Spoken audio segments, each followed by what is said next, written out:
Te invito a que me acompañes, por favor, a Primera de Juan, capítulo 5. Primera de Juan, capítulo 5, versículo 4. Primera de Juan, capítulo 5, versículo 4. Dice así: porque todo el que ha nacido de Dios vence al mundo.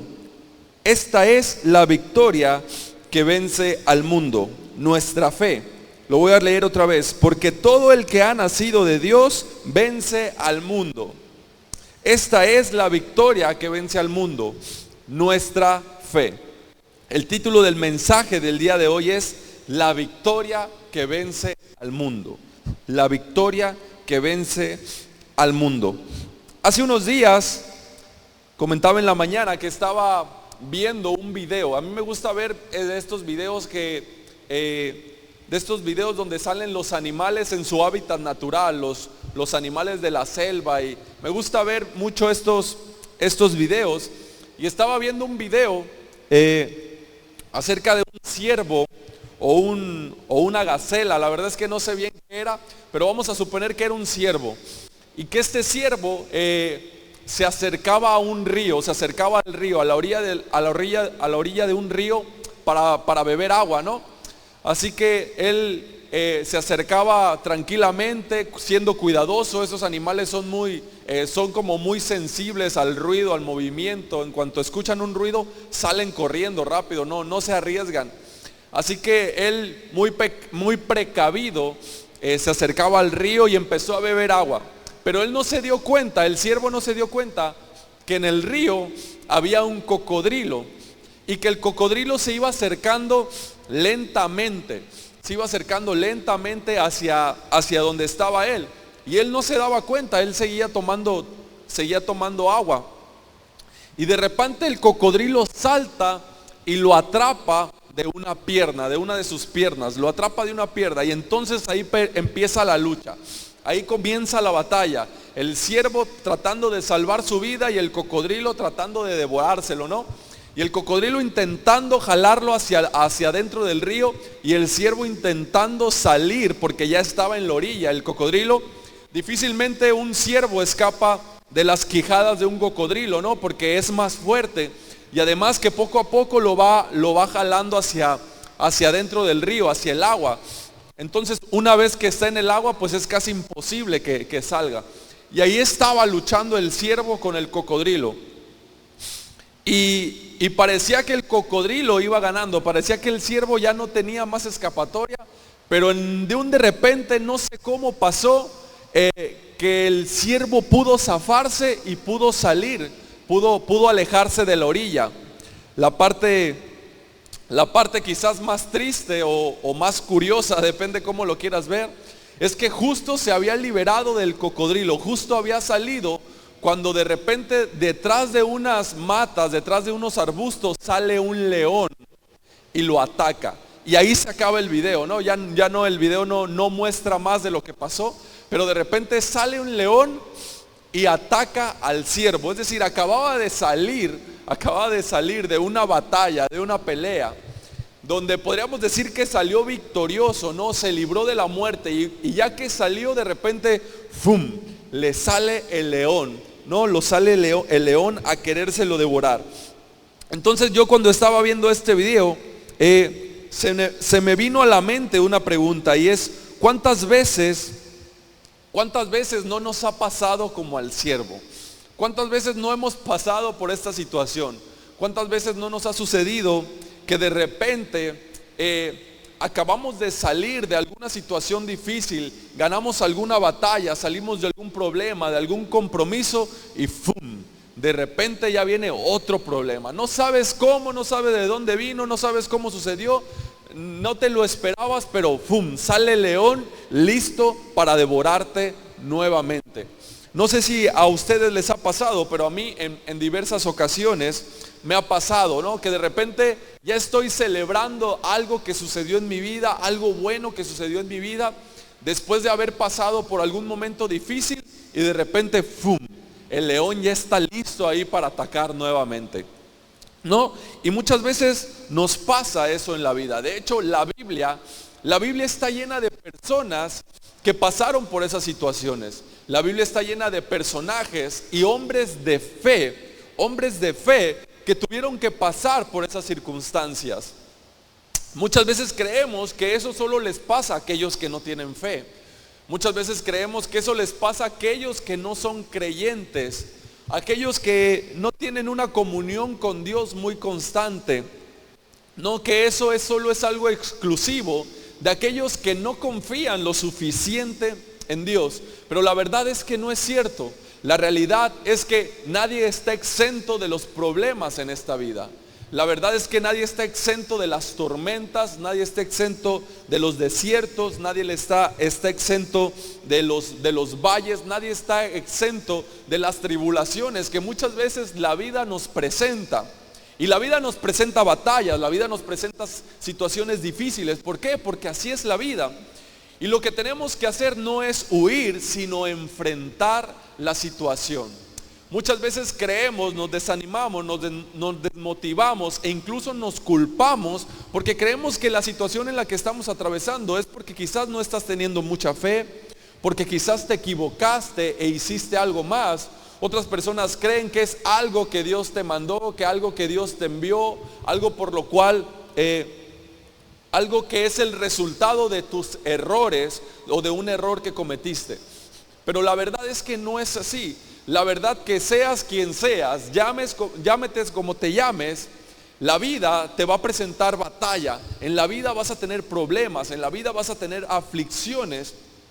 Y esas son situaciones que hay que enfrentarlas. Son situaciones que Dios te va a usar para ayudarnos a crecer. Son situaciones que Dios va a usar para ayudarnos a ser más fuertes. Son situaciones que Dios va a usar como testimonio para la vida de otras personas que te conocen y que saben que eres de las personas que, a pesar de las circunstancias, a pesar de los momentos difíciles, sigues confiando en Dios, te mantienes creyendo, que tu confianza la tienes puesta en el Dios en el cual tú crees. Y hay un hombre en la Biblia que curiosamente es llamado el padre de la fe, ¿no? Yo creo que sabes bien de quién te estoy hablando. Es Abraham. Abraham es conocido como el padre de la fe. Y justamente Abraham pasó por estos momentos difíciles. Ese hombre que es conocido como el padre de la fe, también tuvo que enfrentar situaciones difíciles. Tuvo que salir de una para entrar a otra. Es decir, como se dice muy coloquialmente, salió de Guatemala para entrar a Guatepeor. No, la diferencia es que Abraham se mantuvo firme, se mantuvo creyendo, confió en el Dios que le había bendecido. Me gustaría leer algunos versículos, por favor, que están en Génesis capítulo 14. Génesis capítulo 14, versos del 17 al 20. Génesis 14 del 17 al 20. Dice así: cuando Abraham volvía de derrotar a Kedorlaomer y a los reyes que estaban con él, el rey de Sodoma salió a su encuentro en el valle de Sabe, es decir, en el valle del rey. 18. Y Melquisedec, rey de Salem y sacerdote del Dios Altísimo, le ofreció pan y vino. 19. Luego lo bendijo a Abraham con estas palabras: que el Dios Altísimo, se me perdió. Que el Dios Altísimo, creador del cielo y de la tierra, bendiga a Abraham. Verso 20. Bendito sea el Dios Altísimo, que entregó en tus manos a tus enemigos. Entonces Abraham le dio el diezmo de todo. 21. El rey de Sodoma le dijo a Abraham: dame a las personas y quédate con los bienes. Pero Abraham le contestó: he jurado por el Señor, el Dios Altísimo, creador del cielo y de la tierra. 23. Que no tomaré nada de lo que es tuyo, ni siquiera un hilo ni la correa de unas sandalias. Así nunca podrás decir: yo hice rico a Abraham. Bueno, la historia en contexto habla de que Abraham había ido a la batalla. Abraham había ido a una guerra. Lo que pasaba aquí es que había 5 reyes que habían conquistado, que habían saqueado y que se habían llevado cautivos a un pueblo en el cual estaba su sobrino Lot con su familia. ¿Sí? Así que 5 reyes conquistan este lugar, esta ciudad, este pueblo, y se llevan cautivo a su sobrino Lot con toda su familia y con todos sus bienes. Y Abraham, al enterarse de esto, decide juntar 300 hombres e ir a la batalla en rescate de su sobrino y de todo ese grupo de personas. Así que Abraham, con 300 hombres, se iba a enfrentar contra 5 reyes. Es decir, era una pelea, era una batalla casi imposible de ganar, ¿no? Era una batalla donde de antemano ya iba perdiendo Abraham, ¿no? Pero Abraham va a la batalla y resulta que gana. Y trae de regreso a todas las personas, trae de regreso a todo el botín que les habían quitado, y trae de regreso también a su sobrino Lot. Entonces, justo después de una gran victoria, justo de haber salido de una batalla, ¿no? Como ese siervo, de repente le sale un rey llamado Berá, que su nombre quiere decir con maldad o en maldad. Es decir, este rey es una representación del enemigo, es una representación de Satanás. Y este rey le dice: dame a las personas y tú quédate con los bienes, ¿no? Y muchas veces es una de las maneras en el que el enemigo se nos presenta y nos tienta. Es una de las maneras en que el enemigo nos quiere hacer caer cuando te dice: ¿sabes qué? Yo te puedo bendecir, yo te puedo dar lo que tú esperas, pero tu alma es mía, ¿no? Como dame a las personas y quédate con los bienes. Todo lo que tú quieras de este mundo le ofreció a Jesús. Todo lo que tú ves en este mundo yo te lo doy, si postrado me adoras, ¿no? Y Jesús le dijo: solo al Señor tu Dios adorarás. Escrito está: solo al Señor tu Dios adorarás y solo a Él servirás. Entonces Abraham, al momento de que le sale el rey Berá y le dice: dame a las personas y quédate con los bienes, Abraham se rehúsa y le dice: yo no me voy a quedar con nada que no sea mío, no me voy a quedar con nada. Dice: ni siquiera con el hilo de las sandalias, para que después no vayas a decir tú que tú me has enriquecido. Pero al mismo momento también sale el rey Melquisedec, el rey de Salem, el sacerdote de Dios Altísimo, que es una representación de nuestro Señor Jesucristo. Melquisedec, su nombre quiere decir rey de justicia, rey de justicia. Y esto habla, o de acuerdo a la ubicación geográfica en la que se encontraban, el valle estaba en una parte baja, y el rey Melquisedec vino a su encuentro. Es decir, el rey tuvo que descender para salir al encuentro de Abraham. Es una representación de nuestro Señor Jesucristo, cómo Él bajó, Él descendió del cielo para venir a nuestro encuentro. Y además que le ofrece pan y vino, que habla de su sacrificio, habla de su cuerpo, habla de su sangre que representa un nuevo pacto, un pacto de gracia. Melquisedec no le pidió nada a Abraham, Melquisedec no le exigió nada, Melquisedec no salió a su encuentro por conveniencia, sino que él salió con pan y vino. Melquisedec estaba firmando el pacto que Dios había hecho con Abraham. ¿Y qué hizo Abraham? Abraham, como resultado, le dio el diezmo de todo lo que había obtenido. Le dio el diezmo. Sí, es decir, fue un resultado de haber recibido la bondad de Melquisedec, de haber recibido el nuevo pacto, de saber que fue Dios quien le dio la batalla, ¿no? Entonces, imagínate, ahí está Melquisedec y ahí está Berá.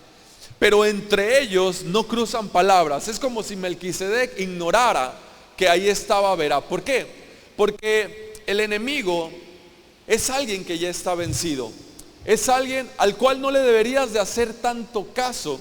Melquisedec ni siquiera cruza palabras con Berá. A la única persona a quien se dirige es Abraham. Y notemos lo primero que le dice a Abraham. lo recibe con pan y vino, y las primeras palabras que les dice son las siguientes. En el verso 18 dice: y Melquisedec, rey de Salem, sacerdote del Dios Altísimo, le ofreció pan y vino. Luego bendijo a Abraham con estas palabras: que el Dios Altísimo, creador del cielo y de la tierra, bendiga a Abraham. Bendito sea el Dios Altísimo que entregó en tus manos a tus enemigos. Sí, lo primero que le dice Melquisedec es que lo bendice. Melquisedec bendice a Abraham. Lo bendice. Fueron las primeras palabras con las que él lo recibió. Y esas mismas palabras son las palabras de Dios para ti hoy. Bendito seas. Amén. Bendito sea el Dios Altísimo que te entregará en tus manos todos tus enemigos. Bendito seas tú porque Dios te ha bendecido. Sí, son las palabras de un nuevo pacto. Son las palabras del amor, de la bondad, de la gracia de Dios. Son palabras que debes de guardar en tu corazón. Abraham venía de una batalla, venía de una guerra, y de repente viene de regreso, quizás cansado, quizás agotado, quizás incluso lastimado, y de repente ¡fum!, le sale el león a quererlo devorar. No, muchas veces el enemigo se presenta en nuestros momentos de debilidad. El enemigo muchas veces llega con pensamientos en momentos de debilidad. Quizás cuando estás pasando por alguna situación difícil, familiar, quizás estás pasando por alguna escasez y te dice: mira, yo te voy a enriquecer, pero haz esto. No, actúa de una manera ilegal, actúa de una manera ilícita. ¿Por qué no traicionas a esa persona que te ha dado la confianza para que tengas un poco más de dinero? ¿Por qué no haces esto en tu trabajo? ¿Por qué no tomas esto para que no tengas que gastar de lo tuyo, para que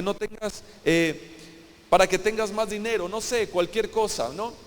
Muchas veces se nos presenta en nuestra familia con pensamientos, con ideas, como diciéndote: yo quiero, tú quieres los bienes, yo te doy lo que tú deseas, pero yo quiero tu alma, ¿no? Así que Abraham se niega. El enemigo se le presenta a quererlo devorar, ¿no? Como al siervo de la historia que te contaba al principio.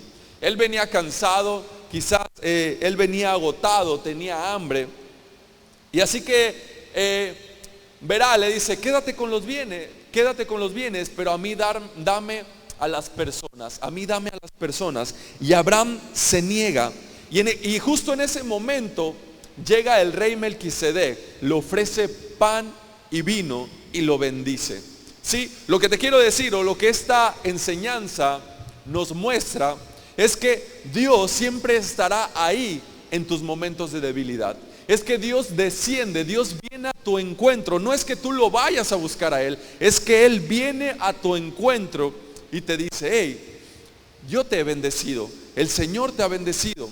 Te muestra que eres parte de un nuevo pacto, te muestra el sacrificio que Jesús ha hecho por ti. Te dice que eres un hijo de Dios, que serás provisto, que serás bendecido, que su bondad está contigo, que eres favorecido. Pero eso no significa que no van a venir circunstancias adversas. Eso no significa que no vas a pasar por momentos difíciles. Eso no significa que tendrás que pelear algunas batallas. ¿Sí? Así que en el capítulo 13, es decir, un capítulo antes, en Génesis capítulo 13, vemos otra historia donde también está Abraham, pero ahora es una historia es una situación que está pasando con su sobrino Lot. ¿Sí? Abraham y Lot tenían muchos bienes, se enriquecieron. Así que sus pastores estaban teniendo problemas, estaban teniendo conflictos entre ellos, entre sus pastores. Unos decían: no, pues es que aquí es donde yo traigo a pastorear a mis ovejas, aquí es donde mis ovejas se alimentan. Y los otros pastores decían: no, es que nosotros llegamos primero, es que aquí a nosotros nos pertenece este lugar, nosotros llegamos primero aquí, tú vete para allá. Y en fin, sus pastores empezaron a pelear entre ellos. Por lo tanto empezaron a tener dificultades. ¿Por qué? Porque tenían mucho ganado, habían tenido mucha riqueza, y ahora había choque, había conflicto entre ellos. Así que Abraham le dice, ¿sabes qué, Lot? Tú elige. Si vas a la derecha, yo voy a la izquierda. Si vas a la izquierda, yo voy a la derecha. Pero creo que lo mejor sería que nos separemos, porque tú y yo somos familia y no está bien que estemos peleando, no está bien que estemos en conflicto. Así que si tú vas a la derecha, yo voy a la izquierda. Si tú vas a la izquierda, yo voy a la derecha. Así que tú elige. Así que Lot elige. Y quiero leerte mejor los versículos que están en el Génesis capítulo 13. Justo un capítulo antes, Génesis 13, versos del 8 al 11.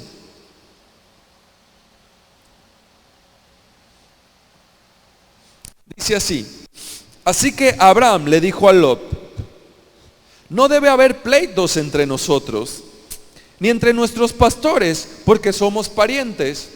Ahí tienes toda la tierra a tu disposición. Por favor, aléjate de mí. Si te vas a la izquierda, yo me voy a la derecha. Si te vas a la derecha, yo me voy a la izquierda. Verso 10. Lot levantó la vista y observó que todo el valle del Jordán hasta Zoar, en la tierra era tierra de regadío, como el jardín del Señor, o como la tierra de Egipto. Así era antes de que el Señor destruyera Sodoma y Gomorra. 11. Entonces Lot escogió para sí todo el valle de Jordán y partió hacia el oriente. Ahora saltémonos al verso 14. Dice el verso 14: después de que Lot se separó de Abraham, el Señor le dijo: Abraham, levanta la vista desde el lugar donde estás y mire hacia el norte y hacia el sur, hacia el este y hacia el oeste. Yo te daré a ti y a tu descendencia para siempre toda la tierra que abarca tu mirada.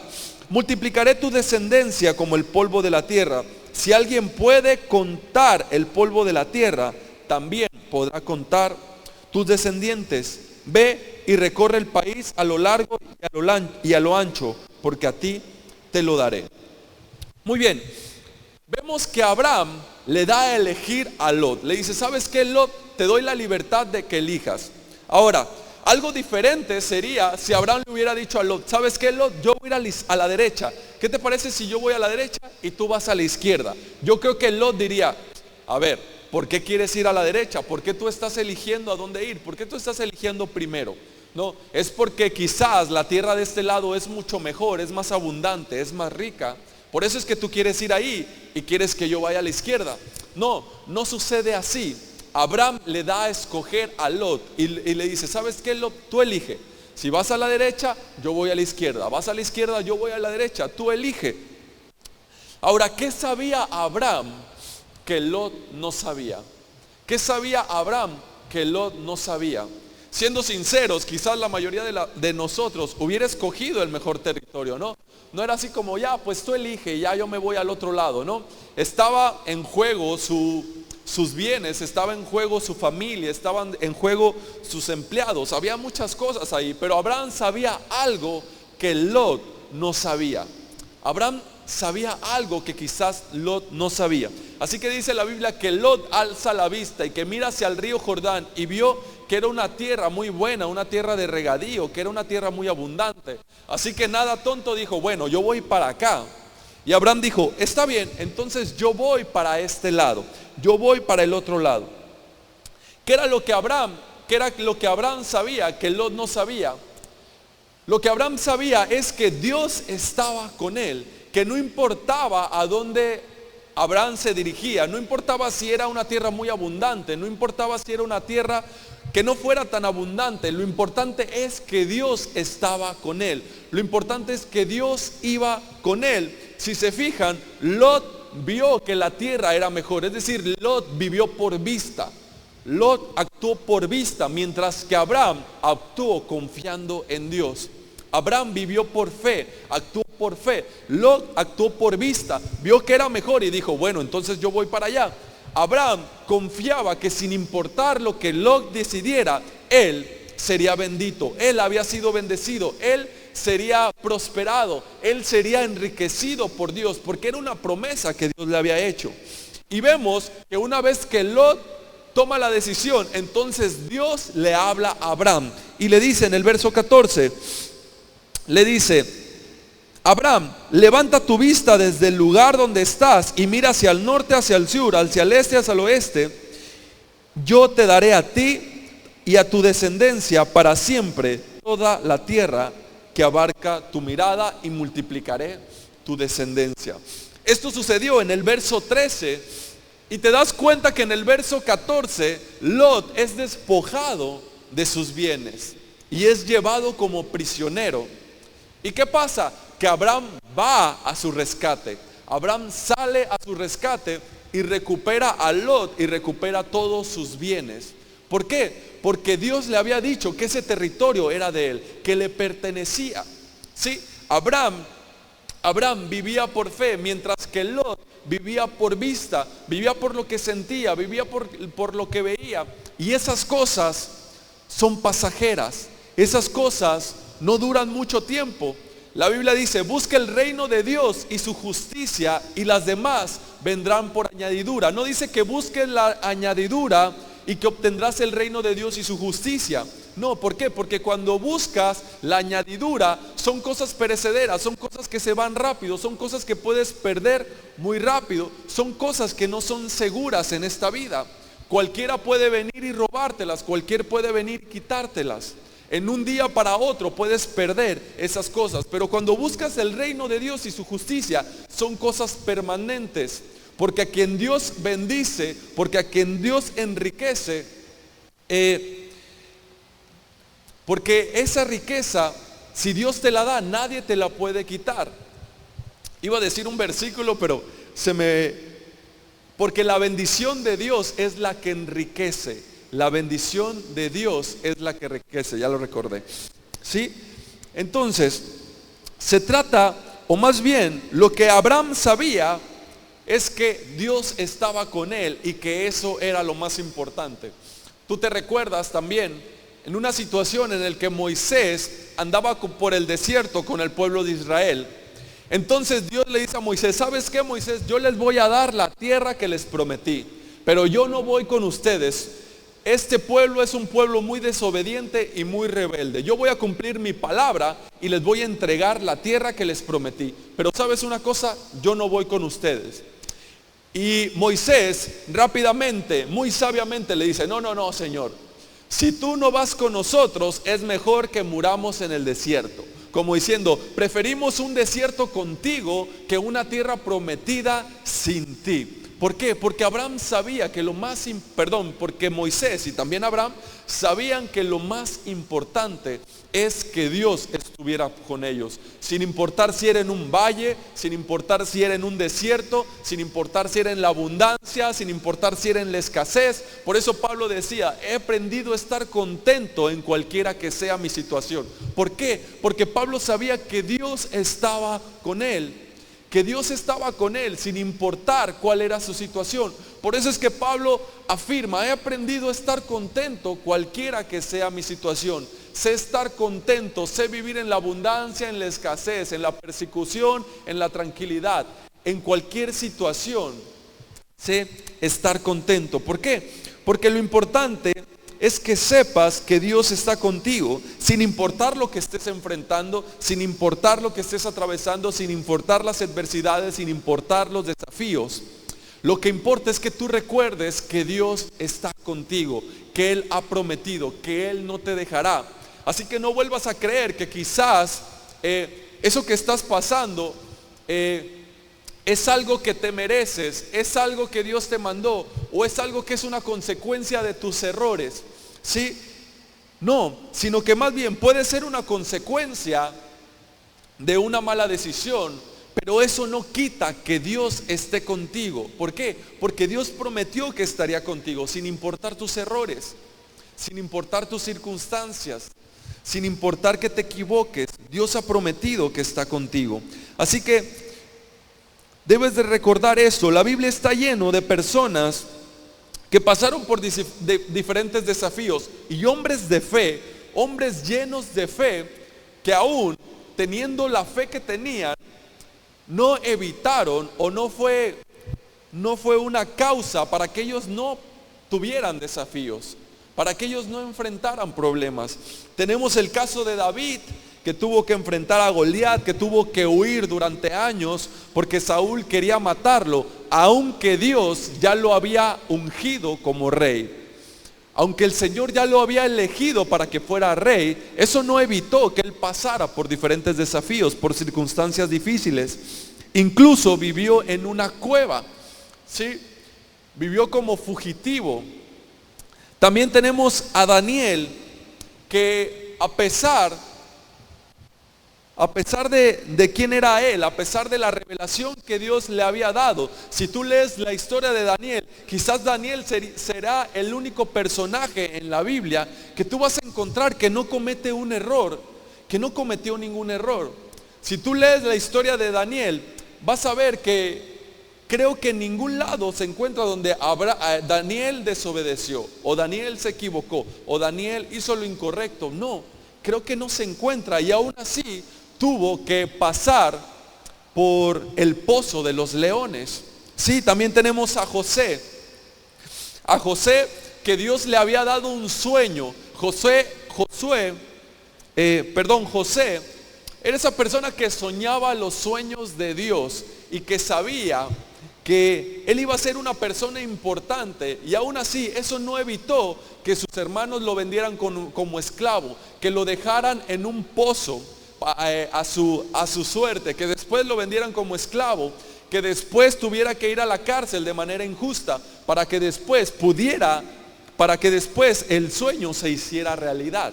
Sí, tenemos también a un Josué, ahora sí, que tuvo que enfrentar a 31 reyes, aunque Dios ya le había entregado la tierra prometida. Dios le dijo: todo el lugar donde pise la suela de todo el lugar donde pise tu pie, yo te la he entregado. Pero aún así, aunque Dios ya se lo había entregado, tuvo que enfrentar a 31 reyes.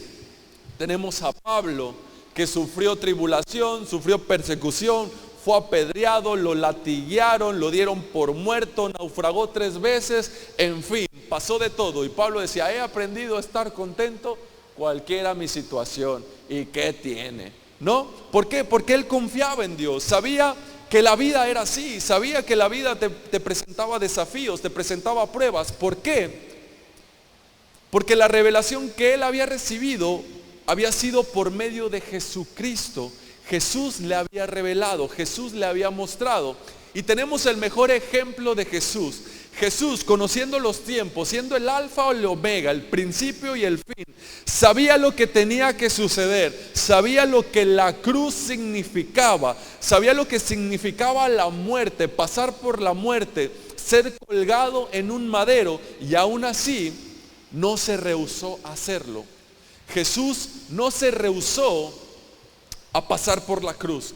Jesús enfrentó el desafío, se le paró enfrente y dijo: la muerte a mí no me va a vencer, la muerte a mí no me va a hacer temer ningún desafío, ninguna situación, porque yo sé que el Padre está conmigo.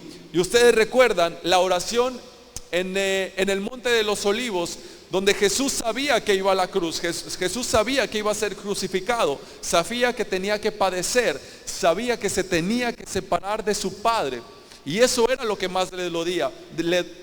Por eso dijo: Señor, Padre, si es posible, haz que pase de mí esta copa, pero no se haga mi voluntad, sino la tuya. Es decir, que no se haga lo que yo quiero, sino lo que tú quieres.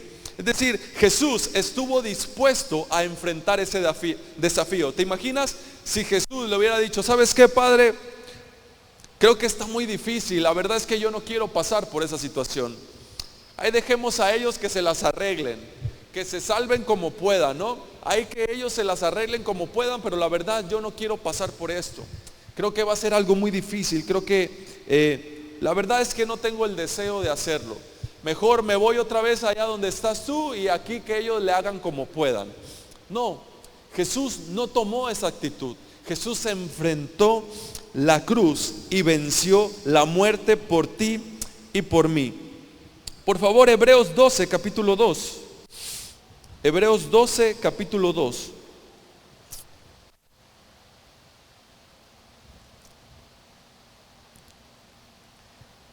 Dice así: Fijemos la mirada en Jesús, el iniciador y perfeccionador de nuestra fe, quien, por el gozo que le esperaba, soportó la cruz, menospreciando la vergüenza que ella significaba. Y ahora está sentado a la derecha del trono de Dios. Amén. Así que la fe no te lleva a negar la realidad.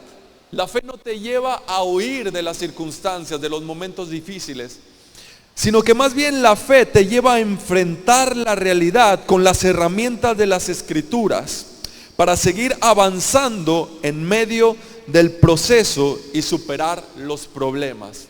¿Sí? La fe te lleva a enfrentarlas, no te lleva a rehusar, no te lleva a claudicar, la fe no te lleva a negarte. La fe te lleva a enfrentar cualquier situación que se te presente, a seguir firme con las herramientas de las Escrituras para seguir avanzando. Lo importante es que sigas avanzando, lo importante es que no te des por vencido, lo importante es que des una vuelta más, que sigas confiando en Dios, sin importar la situación que estás pasando. Sigue avanzando, sigue creyendo, sigue confiando, no te desanimas, es decir, pon tu mirada en Jesús, pon tu mirada en Él. Recuerda que Él hizo, recuerda que Él soportó a la cruz por el gozo que le esperaba. Así que sigue avanzando, puede ser un paso corto o pueden ser pasos largos. Lo importante es que sigas avanzando, que sigas confiando, porque Dios está contigo. ¿Sí? Dice el verso 2, fijemos la mirada en Jesús, que Él es el iniciador y perfeccionador de nuestra fe.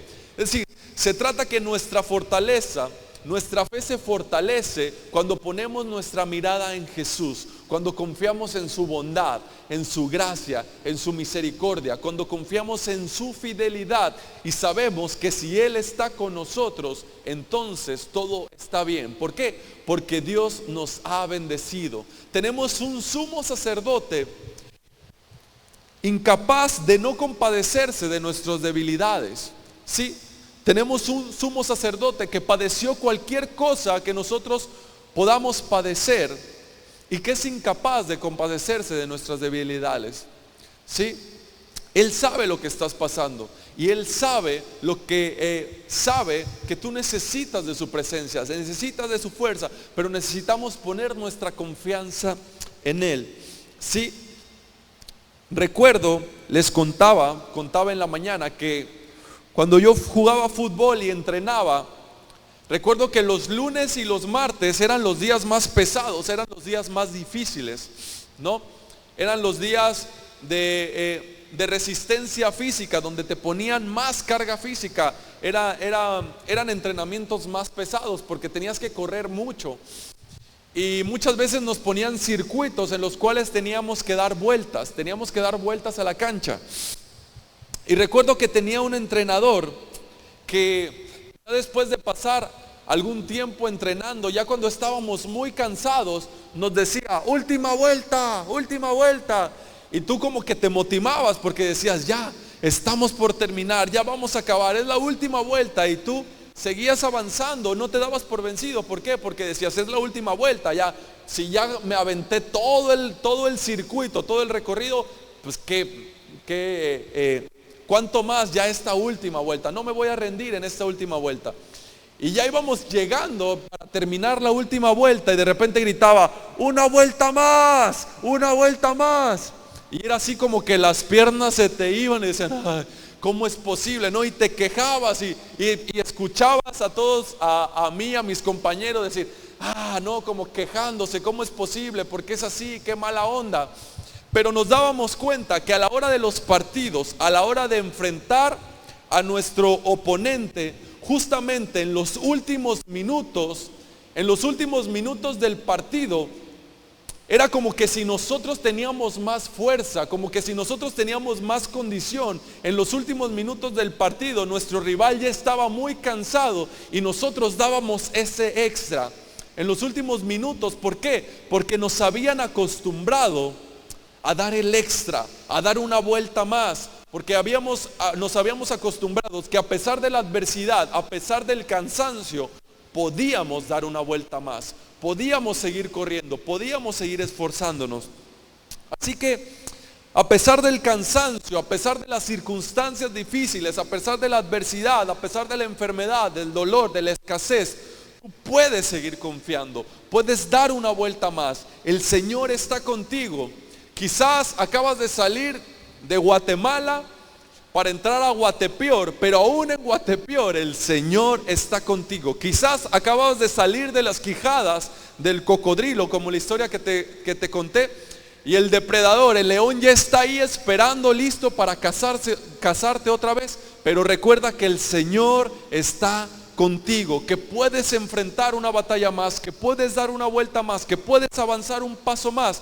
Lo importante es que mantengas tu mirada en Jesús, que recuerdes que Él está contigo, que Él está contigo, que Él sale a tu encuentro con pan y vino, que te da nuevas fuerzas y te recuerda, eres bendecido, eres amado, eres favorecido, no te rindas, yo estoy contigo, pronto verás la victoria. Por eso David decía, aunque ande en valle de sombra y de muerte, no temeré mal alguno. Tu vara y tu cayado me infundirán aliento. Aunque ande en valle de sombra y de muerte, no temeré mal alguno, porque tú estás conmigo. Tú estás conmigo. Amén. Así que quizás el mayor temor que podríamos enfrentar, el Señor ya lo ha derrotado. La muerte, el mayor temor para la humanidad, el Señor lo venció la muerte, y hoy podemos vivir llenos de fe, sabiendo que podemos superar cualquier otra situación que exista, cualquier otra dificultad que exista. Jesús venció la muerte, y porque Él soportó la muerte, hoy tú y yo podemos soportar cualquier otra cosa que se venga, cualquier otra cosa que exista, cualquier circunstancia difícil, la podemos soportar. ¿Por qué? Porque si Jesús venció la muerte, eso significa que tú también, que tú estás unido a Cristo Jesús, que tu lugar no está en este lugar, sino que tu hogar está en el cielo, que tienes una esperanza, tienes un futuro. Dios te ha dado la vida eterna. Dios está contigo, Dios te ha declarado más que vencedor. Por eso es que es el título del mensaje del día de hoy, se llama La victoria que vence al mundo. Es nuestra fe en el Hijo de Dios, nuestra fe en Jesucristo. La tumba vacía nos mantiene firmes y constantes en un mundo lleno de dificultades y de tormentas, porque Él venció la muerte para que hoy podamos vivir una vida de victoria, para que hoy podamos vivir una victoria en el cielo, en nuestros corazones, para que hoy tú y yo tengamos esa confianza y podamos vivir la victoria del cielo, para que tengas la confianza, la certeza que tú has vencido, que en Cristo Jesús tú has sido declarado más que vencedor, que por su sangre tú has vencido, que el enemigo es alguien que ya está vencido, es alguien que ya está derrotado, que ni siquiera tienes que hacerle caso, como Melquisedec a Verá, que ni siquiera lo peló, ni siquiera tienes que hacerle caso. ¿Por qué? Porque es alguien que ya está vencido, es alguien que solo va a hablar, hablar y hablar, esperando que tú captes su atención y entonces te llenes de miedo, entonces te llenes de preocupaciones, entonces atiendas a su llamado. ¿Sí? Recuerda estar enfocado siempre en nuestro Señor Jesús. La tumba vacía es una promesa, es una prueba de que tú y yo hoy hemos vencido, de que tú y yo hoy tenemos vida eterna, de que tú y yo hoy podemos estar confiados y seguros, sabiendo que el Señor vendrá por nosotros, o que si nos adelantamos antes en el camino, nos encontraremos con nuestro Señor cara a cara. Así que debes de confiar, no te dejes vencer por las circunstancias, no te dejes vencer por algún problema. El autor del libro Destinados para Reinar, Joseph Prince, cuenta una historia en este libro donde dice que en un viaje a Jerusalén, varios grupos de su iglesia iban a este viaje, y que en uno de los vuelos una persona que era miembro de su iglesia, no recuerdo bien en sí qué fue lo que pasó, pero como que por la presión y por el viaje, Cuando el avión aterrizó, ya casi llegó muerta, como que se le hicieron coágulos en su sangre. No recuerdo bien esta enfermedad, lo que le detectaron. El chiste que cuando llegó la llevaron de emergencia al hospital, y estando en el hospital le dijeron: ¿sabes qué? La verdad es que mejor vayan arreglando todo, porque yo creo que no pasa de esta noche, no le damos ni una semana, la verdad viene en un estado muy crítico. Y ella no reaccionaba, prácticamente estaba conectada a los tubos, a mangueras, y realmente no reaccionaba. Así que ellos tuvieron comunión, ellos comieron la Santa Cena y declararon la sanidad sobre la vida de esta persona. Recordaron, hicieron memoria del cuerpo y de la sangre de Jesucristo, y cómo el Señor Jesucristo había llevado sus dolores y sus enfermedades. Así que ellos participaron del pan y del vino, y dice que al siguiente día despertó, reaccionó, y a los días siguientes se fue recuperando de una manera extraordinaria, de una manera muy rápida. Lo que los médicos la daban por muerta, a los 3 días, a las 3 días o a la semana, ella ya estaba de vuelta y se había integrado al grupo para hacer el viaje. Se había integrado a uno de los grupos para hacer el recorrido en Jerusalén, para hacer el viaje en Jerusalén. Y dice él que el primer lugar al cual ella visitó fue la tumba vacía. El primer lugar que ella visitó fue la tumba vacía. ¿Por qué? Porque la tumba vacía es una seguridad que a nosotros da, que nuestro Señor está vivo, que nuestro Señor no está muerto. De nada sirve que yo te hable del sacrificio de Jesús, de su muerte, de la crucifixión, si no recordamos que Él resucitó, si no tenemos en cuenta que Él resucitó, que Él está vivo, y que que ahora nosotros tenemos vida junto con Él, que ahora nosotros también somos hijos de Dios y somos herederos de Dios, que el cielo es nuestro hogar y que hemos sido declarados más que vencedores. Amén. Jesús dijo: en este mundo tendrán aflicciones, pero confíen, yo he vencido al mundo, Las aflicciones, los problemas, las circunstancias son parte de esta vida. Quizás cometiste un error, quizás tomaste una mala decisión, pero eso no quita que Dios siga siendo fiel contigo. Eso no quita que sigas siendo hijo de Dios. ¿Sí? Sigue confiando, sigue creyendo. ¿Sí? O tú te imaginas una película de acción donde no hay acción. ¿Te imaginas una película de acción donde no hay acción? ¿Te imaginas una película donde Rambo no tenga enemigos a quien enfrentar? ¿No tenga personas quien lo quieran capturar? ¿No? ¿Te imaginas a un Batman sin el Guasón? ¿No? ¿Te imaginas una película donde Batman no tiene un enemigo, donde el Guasón no existe, ¿no? Realmente sería una película sin sentido, porque la vida es así, ¿no? La vida está llena de sorpresas, la vida está llena de desafíos. Nada más que muchas veces nosotros solemos llamarle a las sorpresas que la vida nos presenta, solemos llamarle problemas. Y lo vemos como lo peor del mundo, como lo peor que puede estar pasando. Creemos que es lo peor que nos puede pasar.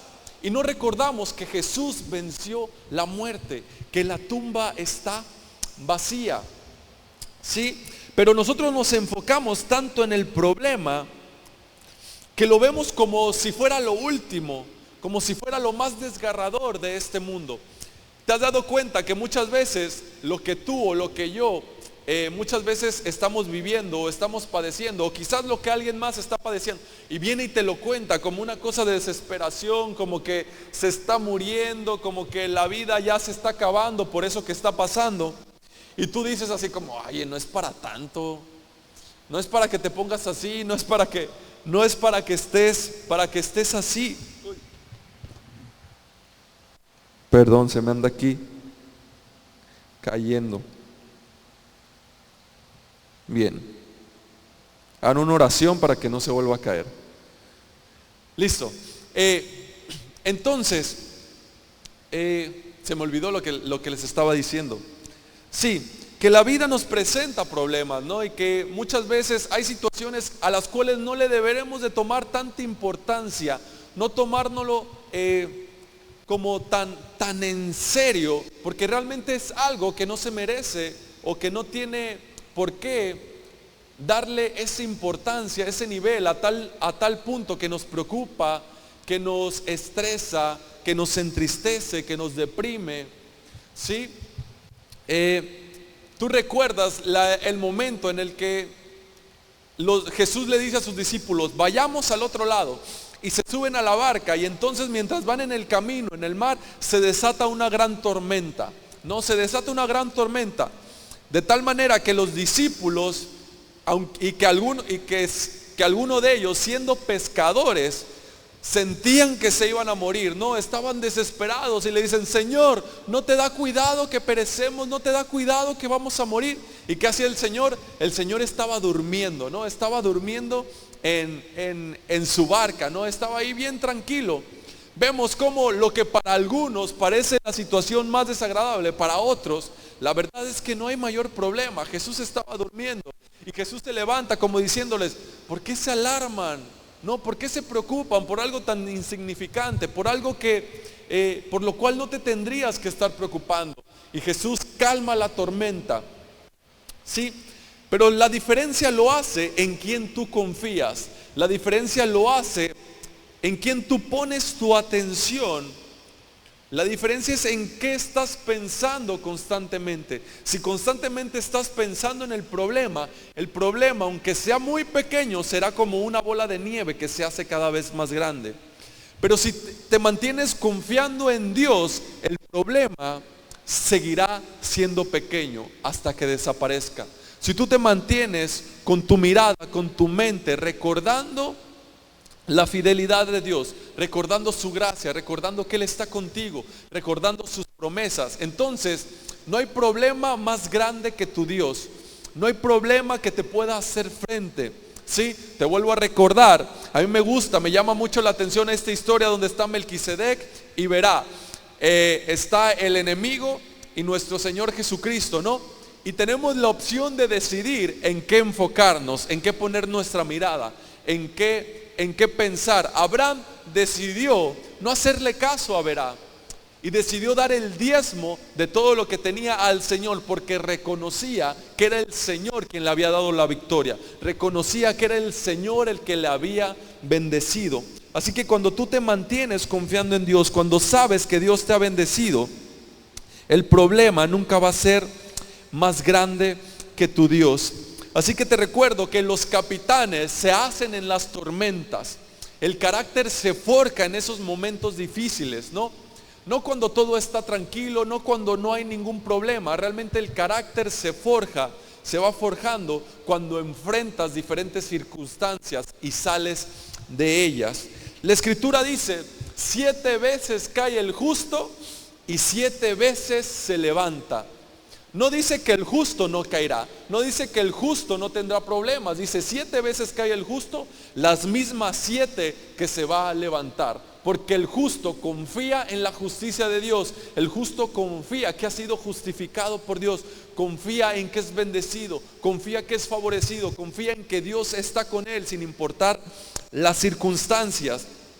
Así que recuerda, no importa la circunstancia, la tormenta, el desierto, el valle, el desafío que estás enfrentando, llame como se llame, llámese separación, llámese divorcio, llámese enfermedad, llámese dolor, llámese como se llame, el Señor está contigo y te ha declarado bendito, te ha declarado favorecido, vas a salir mejor de lo que estabas. Y esa situación será como un trampolín que será de bendición no solo para ti, sino para la vida de más personas.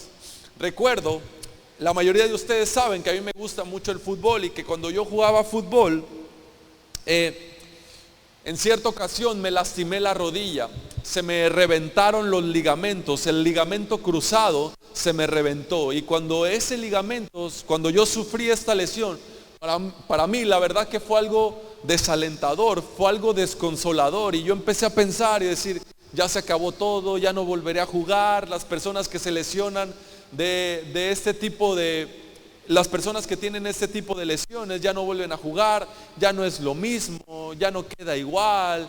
Y si ya no vuelvo a jugar y todo se acabó, y empecé a pensar mucho sobre esta situación, y a tal punto que llegó a ser desalentador para mí, ¿no? Al grado de que podía caer en depresión de esta situación. Pero después cambié mi mentalidad, cambié mi manera de pensar y empecé a escuchar muchos testimonios de personas que habían salido de eso, que seguían jugando, que esa situación que habían pasado es algo que es la lesión más común de los futbolistas. Realmente el ligamento cruzado o la ruptura del ligamento cruzado es la lesión más común en los futbolistas. Y hay muchas personas que salen de ello y que vuelven a jugar, y que aunque es una reparación en tu rodilla, pero puedes seguir jugando de la misma manera, ¿no? Así que yo empecé a recordar, empecé a escuchar cosas positivas, y de igual manera confiando en Dios, sabiendo que Dios tenía en control, que sin importar la situación que estaba pasando, que Dios tenía el control. Dios sabía por qué pasaban las cosas. Así que yo confié en Dios.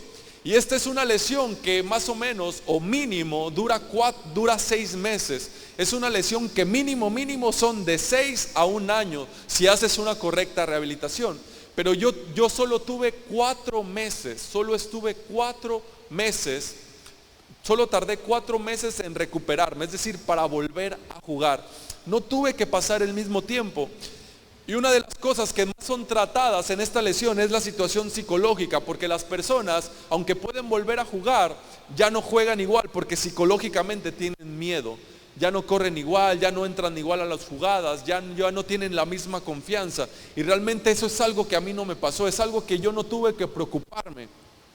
Yo seguí jugando con la misma confianza.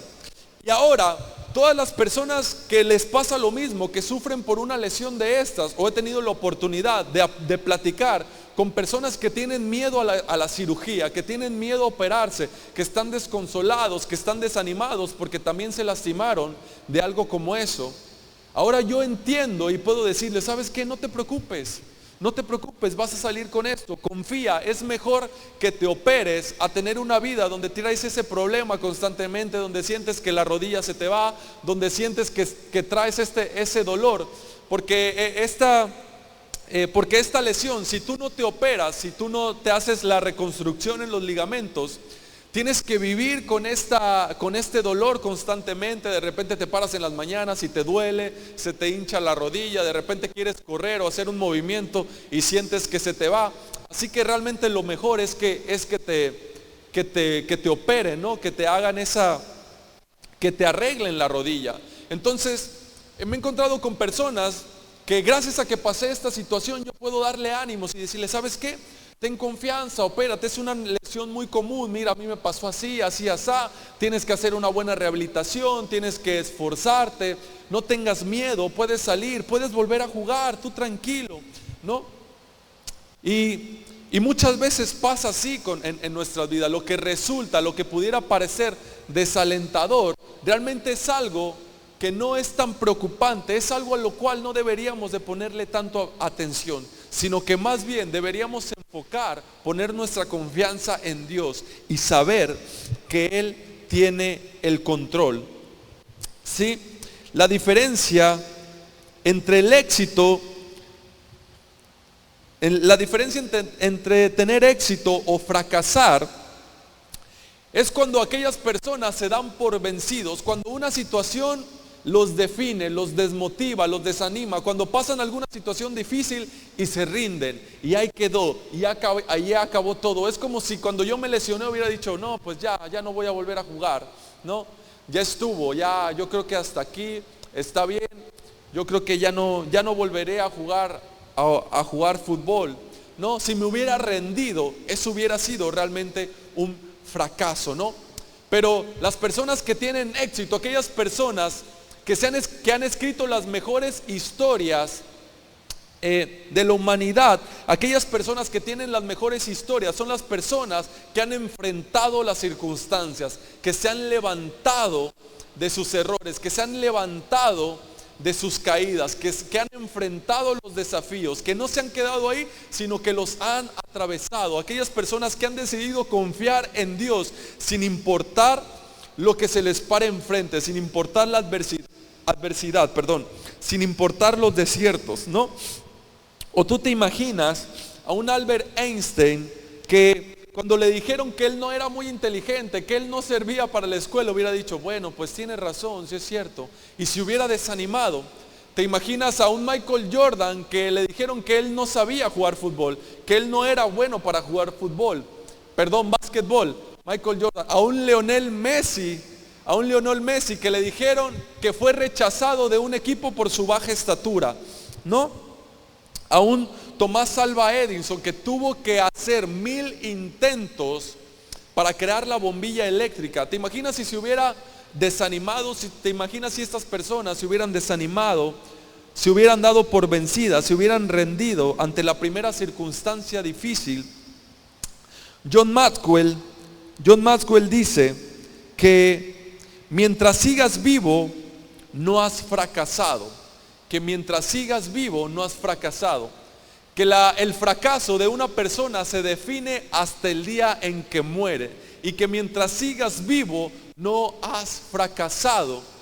Y yo te quiero decir a ti que aunque mueras no has fracasado. ¿Por qué? Porque la muerte es el paso a la eternidad, ¿no? Que mientras sigas vivo Dios te ha declarado más que vencedor, y que el cielo es tu hogar, ¿sí? Tienes una esperanza. Dios te ha declarado más que vencedor. Tenemos esperanza, tenemos fe, podemos confiar en el Dios que venció la muerte. Y si venció la muerte, quiere decir que podemos vencer cualquier otra situación que exista, que se nos presente. En una ocasión, una niña que quería ser bailarina profesional, esta niña le gustaba mucho el baile, le gustaba el ballet, y entrenaba, practicaba. Y cierto día, cuando ella era jovencita,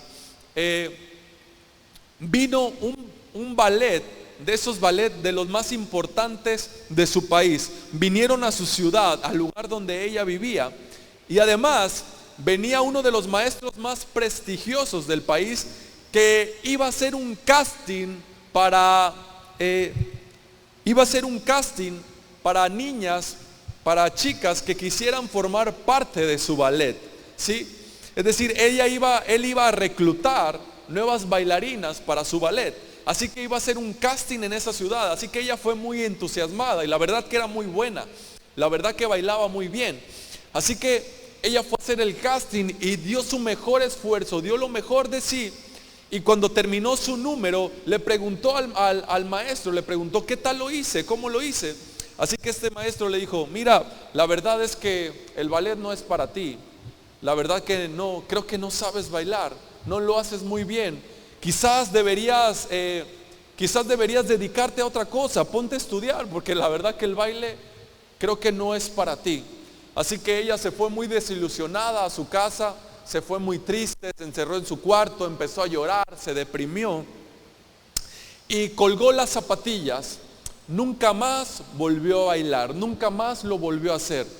La niña, después de algunos años, terminó su carrera, terminó la universidad, encontró un trabajo, encontró un esposo, se casó, tuvo hijos, compró su casa, compró su coche, en fin.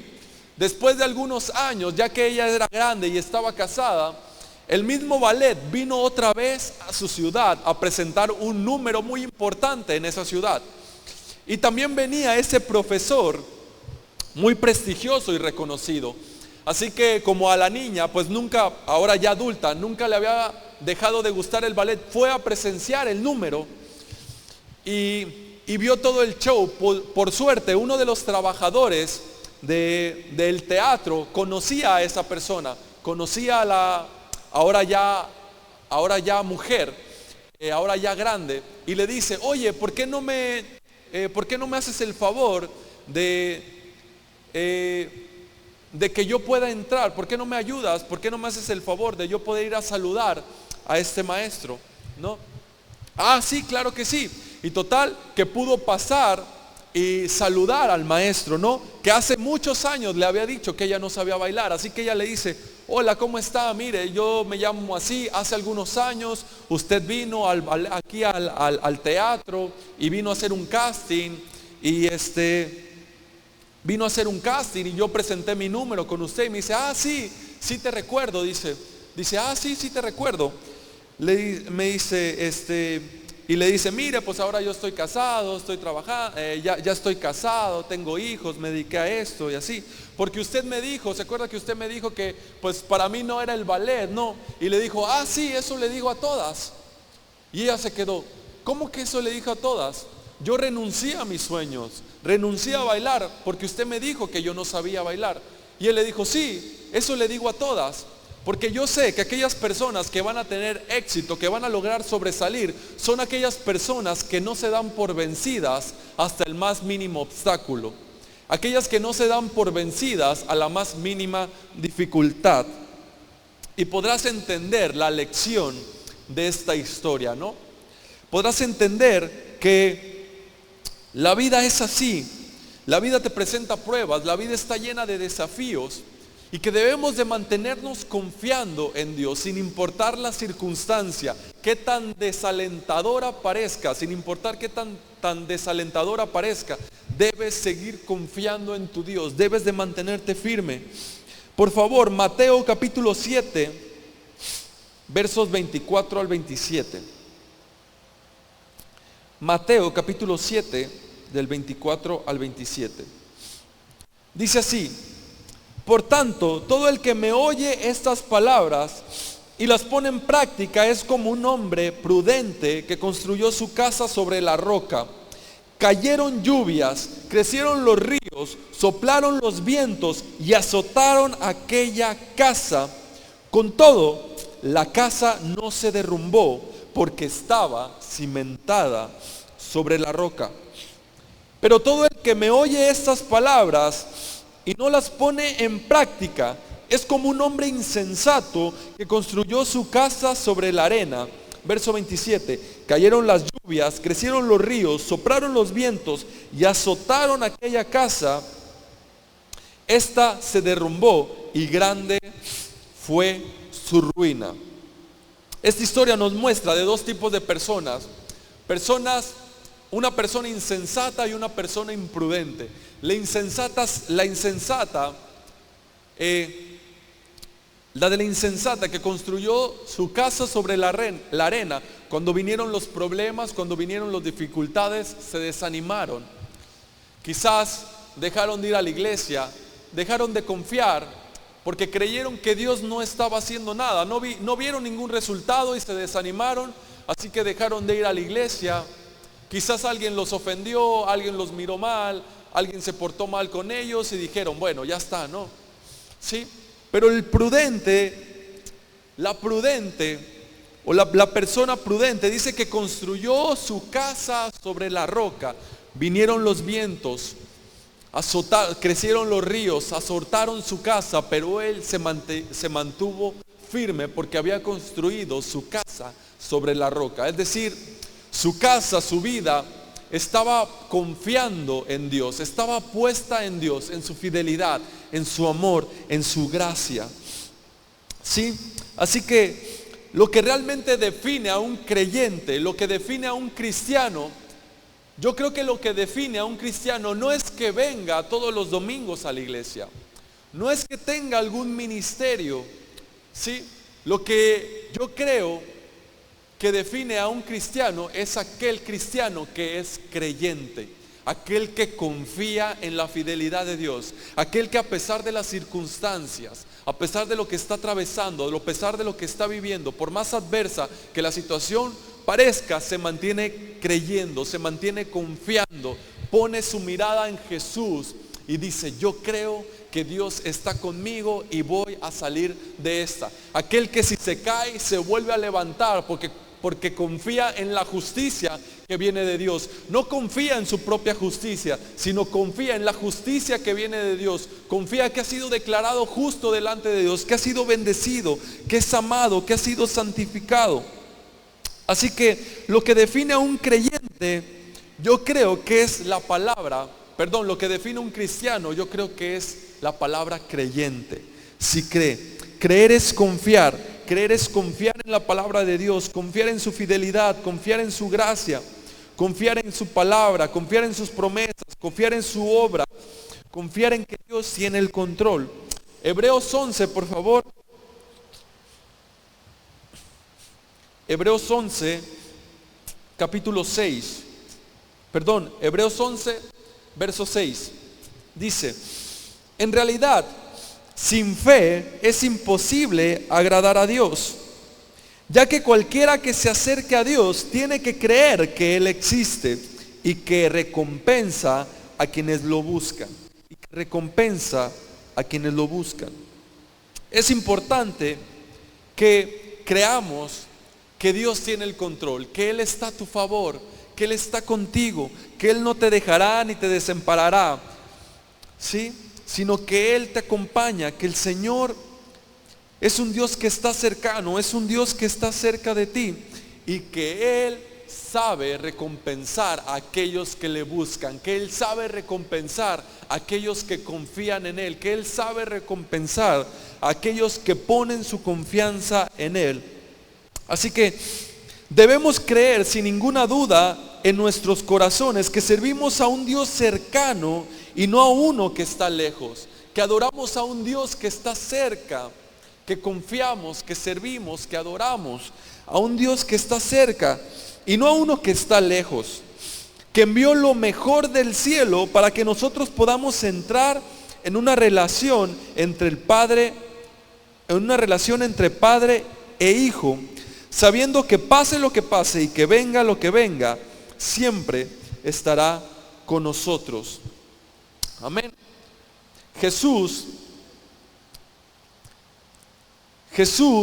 vino a presentarnos, vino a mostrarnos una fe que no existía. Jesús nos presentó a Dios de tal manera que nadie nunca lo había visto así.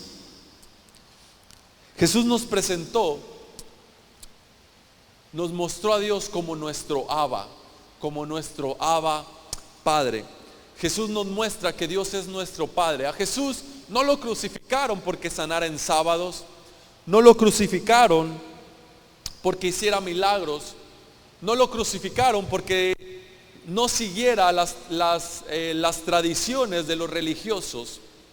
Sí, yo creo que eso fue un pretexto para crucificarlo, sino que más bien lo que a las personas les molestaba, lo que a los religiosos les molestaba, es que Jesús hablara de Dios como su Padre, de una manera tan personal, de una manera tan íntima.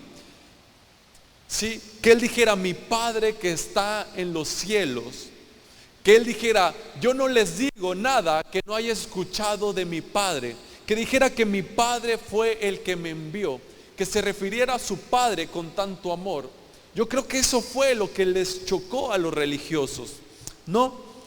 Que dijeron, ¿cómo es posible que Él se crea que tiene una relación más cercana con el Padre? ¿Cómo es posible que Él crea que puede tener una relación más cercana que nosotros, que hacemos todo lo posible por agradar a Dios, ¿no? Pero Jesús mostró a su Padre, te vino y nos mostró a nosotros un Abba Padre, un Padre que está cercano, no un Padre que está lejano, un Padre por el cual tú puedes tener una relación cercana, un Padre que te ama, un Padre que tiene cuidado de ti, un Padre que nunca te va a dejar, un Padre que siempre va a estar contigo, ¿no? Así que Romanos, por favor, Romanos capítulo 8, Romanos 8, versos del 14 al 16.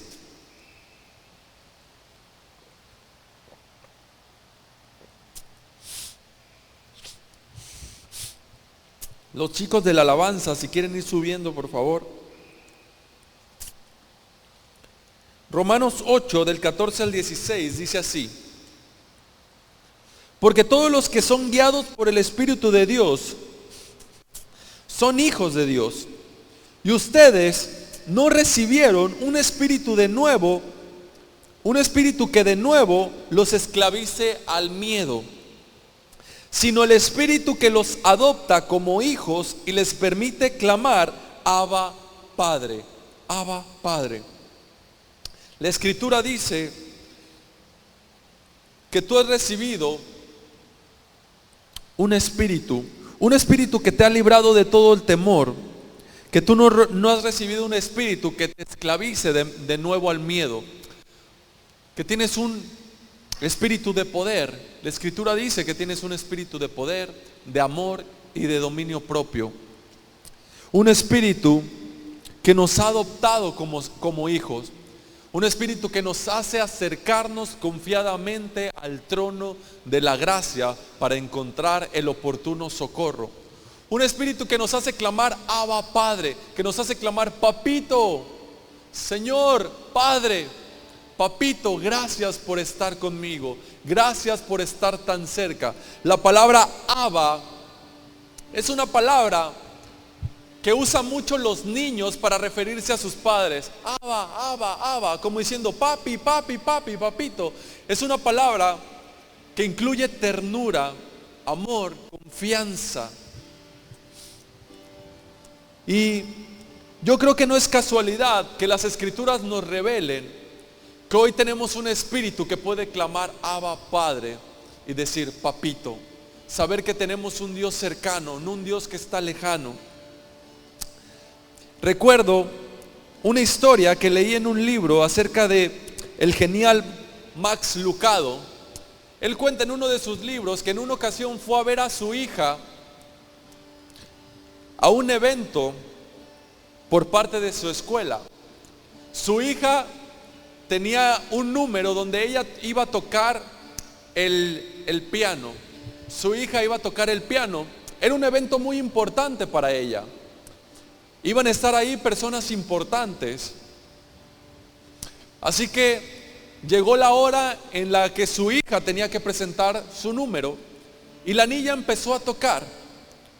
La niña había ensayado durante mucho tiempo, se había esforzado para ese momento y la niña empezó a tocar el piano.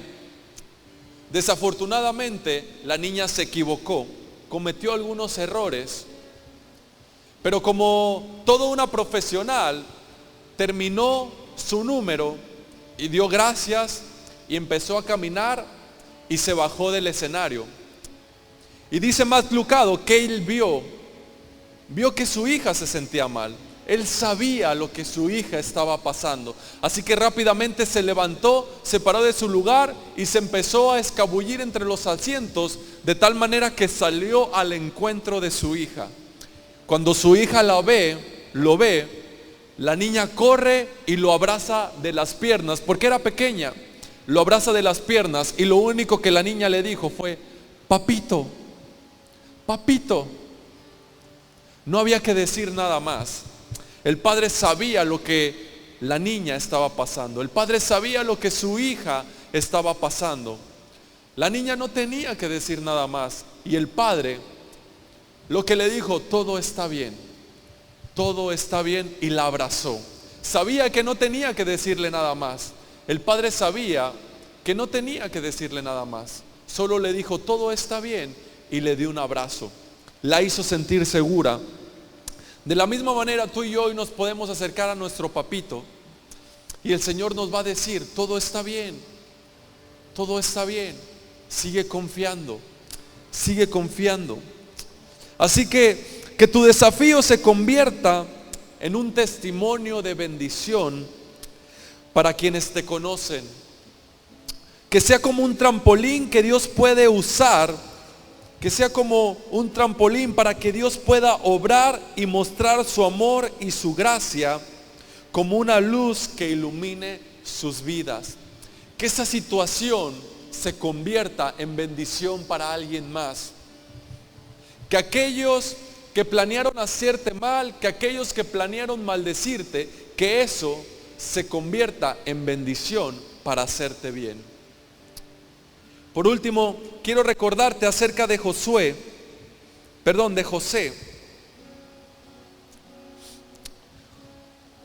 José le dijo a sus hermanos, ustedes quisieron hacerme mal, pero lo que Dios hizo fue, pero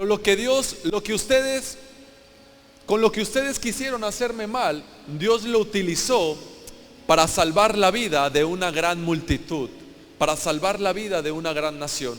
Si ustedes recuerdan en la historia de José, sus hermanos lo vendieron como esclavo, intentaron matarlo, fue a la cárcel de manera injustificada, pero la cárcel fue el trampolín que lo puso como gobernador de Egipto, lugar que le dio la oportunidad de administrar correctamente el alimento para esa nación, de tal manera que cuando llegaron las vacas flacas, cuando hubo escasez, gracias a la sabiduría que Dios le había dado a José, pudo alimentar a toda una gran nación, entre ellos sus hermanos, entre ellos sus padres. Así que lo que sus hermanos, lo que las personas quisieron utilizar para hacerlos mal, Dios lo utilizó como un trampolín para salvar la vida de una gran multitud. Amén. Así que esa situación que el enemigo quizás esté intentando hacerte mal, Dios lo utilizará como un trampolín para bendecir la vida de alguien más. Y además que tú saldrás más fuerte. Además que tu carácter se habrá formado y serás aún más fuerte. Y te recuerdo a Jesús. El enemigo pensó que lo había derrotado. El enemigo pensó que lo había vencido. Pero nuestro Señor resucitó y nos dio vida eterna. Nuestro Señor resucitó y nos salvó la vida. Nuestro Señor fue maldecido para que tú y yo fuéramos bendecidos. Nuestro Señor cargó con nuestros pecados, sufrió con nuestros dolores, para que tú y yo hoy tengamos vida y la tengamos en abundancia. Amén. Así que tu desafío, que tus obstáculos se conviertan en un testimonio de bendición para quienes te conocen. Que sea como un trampolín, el cual Dios dispone para mostrar su amor y su gracia. Que seas como una luz que ilumina la vida de las personas que te conocen. Amén. Así que ahí donde estás, te invito a que te pongas de pie. Y que recuerdes que la victoria que vence al mundo es nuestra fe. Nuestra fe en el Hijo de Dios, nuestra confianza en nuestro Padre. Recuerda que Él es nuestro papito, que Él es un Dios cercano, no un Dios que está lejano. Amén. Señor, te damos gracias, Padre, por tu palabra. Gracias, Señor, porque tú has vencido la muerte. Gracias porque nos has dado vida y vida en abundancia. Gracias porque eres un Dios que está cerca. Gracias porque eres nuestro papito. Gracias, Señor, porque nunca nos abandonarás, nunca nos dejarás, Señor.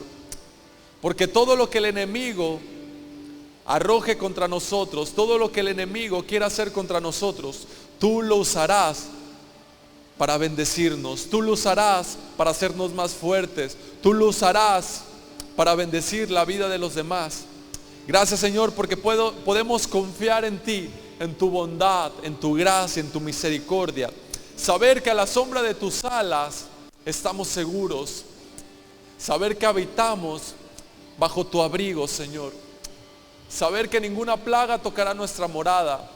Saber que somos bendecidos, que tú has llevado nuestros dolores, que por tu llaga hemos sido sanados. Gracias, Señor, porque podemos confiar en que tú suplirás todo lo que nos falte conforme a tus riquezas en gloria. Buscaremos tu reino y tu justicia. Buscaremos primeramente tu reino y tu justicia, y lo demás vendrá por añadidura. Pondremos nuestra mirada en ti, Señor, porque tú eres el autor y el consumador de nuestra fe. Nos mantendremos confiando, nos mantendremos creyendo, seguiremos avanzando, no desistiremos, no retrocederemos, mantendremos nuestra mirada en ti, porque tú eres nuestro Dios, que nos ha dado vida y vida en abundancia. En el nombre de Jesús, amén y amén.